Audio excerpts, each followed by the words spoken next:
मंडळी नमस्कार. आज आपण गहू पिकामध्ये बसलेले आहोत आणि आज गहू पिकाचं जे तण नियंत्रण आहे त्याबद्दल मी तुम्हाला माहिती सांगणार आहे.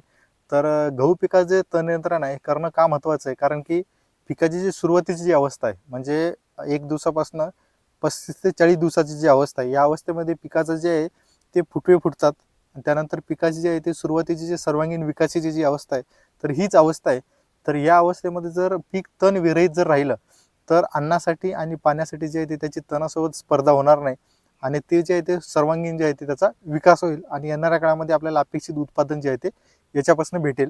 तर आता विषय येतो तण नियंत्रणाचा. तर तण नियंत्रण आपण 2 पद्धतीने करू शकतो.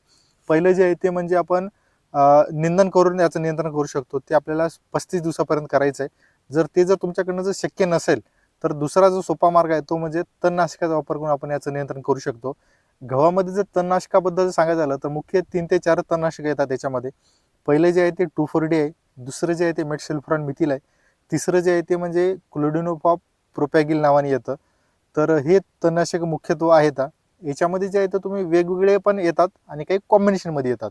कॉम्बिनेशनमध्ये सांगायचं झालं तर UPL कंपनीचे वेस्ता येतं किंवा याच कॉम्बिनेशनमध्ये वेगवेगळ्या नावाने येतात वेगवेगळ्या कंपनीचं. तुम्हाला जे योग्य वाटतं तुम्ही ते वापर करा. तर ह्याच्या कॉम्बिनेशनमध्ये असतं काय, तर मेटसल्फोरान मिथिल 1% आणि क्लोडिनोफॉप प्रोपॅगिलचे येतं ते 15% येतं. तर हे तुम्ही वापर करू शकता. पण याच्यामध्ये अडचण एक अशी आहे की ज्यावेळेस गोल पानाचं जे तण आहे हे ज्यावेळेस जास्त प्रमाणामध्ये असतं तर त्यावेळेस याचं कुठंतरी तण नियंत्रण कमी प्रमाणामध्ये होतं.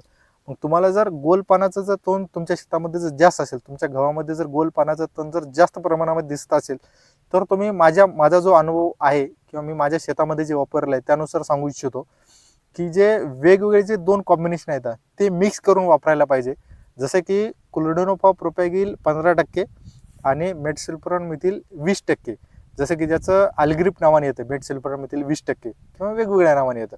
तर हे जे 2 घटक आहेत क्लोडिनोफॉप प्रोपॅगिल आणि मेटसल्फोरान मिथिल 20% वालं, तर ह्याचं कॉम्बिनेशन करून जर आपण वापर केला तर गोल पानाचं तण नियंत्रण चांगल्या पद्धतीने होतं आणि सोबतच लांब पानाचं तण जे आहे ते पूर्ण पद्धतीने जे आहे ते नियंत्रण मिळवता येतं.